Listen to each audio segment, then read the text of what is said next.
Call తో మీ బంగారాన్ని విడిపించి ప్రెజెంట్ మార్కెట్ రేట్ కే కొని బ్యాలెన్స్ అమౌంట్ ని క్యాష్ గా లేకపోతే సమానమైన బంగారాన్ని మీకిస్తుంది అక్షయ గోల్డ్ హబ్. రాజస్థాన్లో దారుణమైన ఘటన జరిగింది. వివాహం జరిగిన 3 నెలలకే ఓ యువతి ప్రియుడితో కలిసి తన భర్తను అంతమొందించింది. అనంతరం దొంగతనం జరిగినట్లు అందరినీ నమ్మించింది.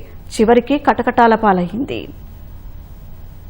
పెళ్లైన 3 నెలలకే ప్రియుడితో కలిసి ఓ యువతి భర్తను హత్య చేసిన ఘటన రాజస్థాన్లో జరిగింది. శ్రీగంగానగర్ జిల్లాకు చెందిన ఆశిష్ కుమార్ అనే యువకుడికి అదే ప్రాంతానికి చెందిన అంజలికి గతేడాది అక్టోబర్ 30న వివాహమైంది. గత నెల 30న రాత్రి సమయంలో వీరిద్దరూ రోడ్డుపై అపస్మారక స్థితిలో పడి ఉండగా అటుగా వెళ్తున్న కొందరు స్థానిక ఆస్పత్రికి తరలించారు. అయితే అప్పటికే ఆశిష్ ప్రాణాలు కోల్పోయినట్లు వైద్యులు ధృవీకరించారు. సమాచారం అందుకున్న పోలీసులు ఘటనా స్థలికి చేరుకుని దర్యాప్తు చేపట్టారు.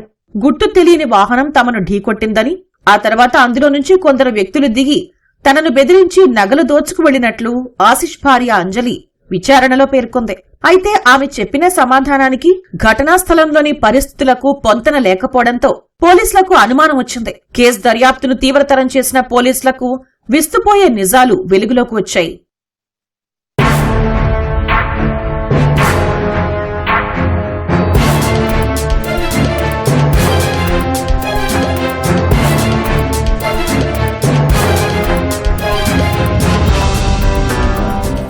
పెళ్లికి ముందు అంజలి తన ఇంటి సమీపంలో నివసించే సంజయ్ అనే అబ్బాయిని ప్రేమించినట్లు పోలీసుల దర్యాప్తులో గుర్తించారు.